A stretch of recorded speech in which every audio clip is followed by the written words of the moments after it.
Hey, happy Monday, January 22nd, Hebrews chapter 1, verses 5 to 14.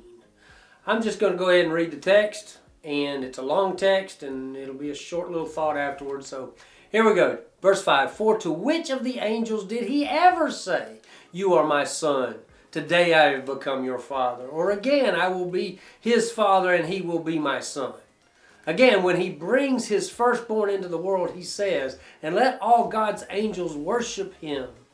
And about the angels, he says, He makes his angels winds and his servants a fiery flame. But to the Son, your throne, God, is forever and ever. And the scepter of your kingdom is a scepter of justice. You have loved righteousness and hated lawlessness. This is why God, your God, has anointed you with the oil of joy beyond your companions. And in the beginning, Lord, you established the earth, and the heavens are the works of your hands.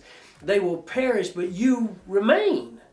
They will all wear out like clothing. You will roll them up like a cloak, and they will be changed like clothing. But you are the same, and your years will never end. Now to which of the angels has he ever said, Sit at my right hand until I make your enemies your footstool? Are they not all ministering spirits sent out to serve those who are going to inherit salvation?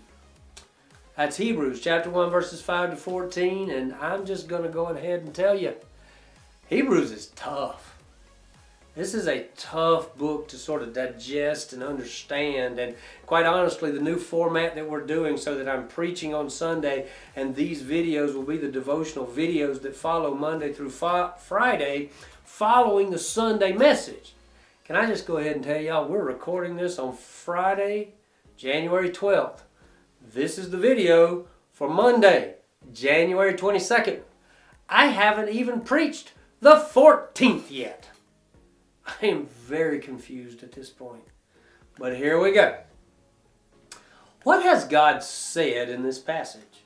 These are the three questions that you're going to hear almost every day this year. What has God said? Well, we know that from last week's videos and last week's passage and last week's message that God has spoken. God spoke through prophets. God spoke through angels. God has spoken through His Son.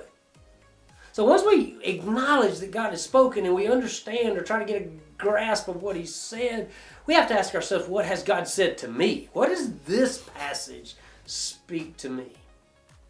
Once we start to discern that, then we ask ourselves this question, what am I going to do with it?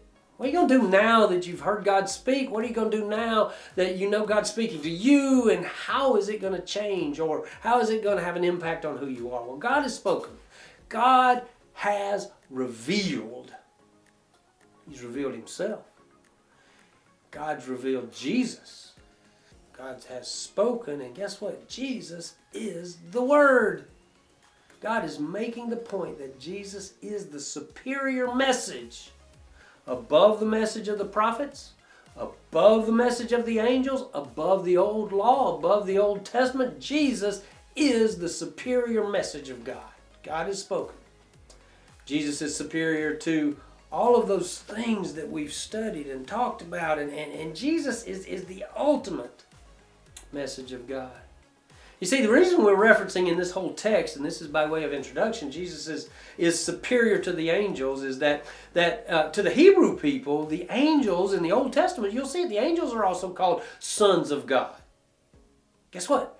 The kings of Israel were also called God's sons.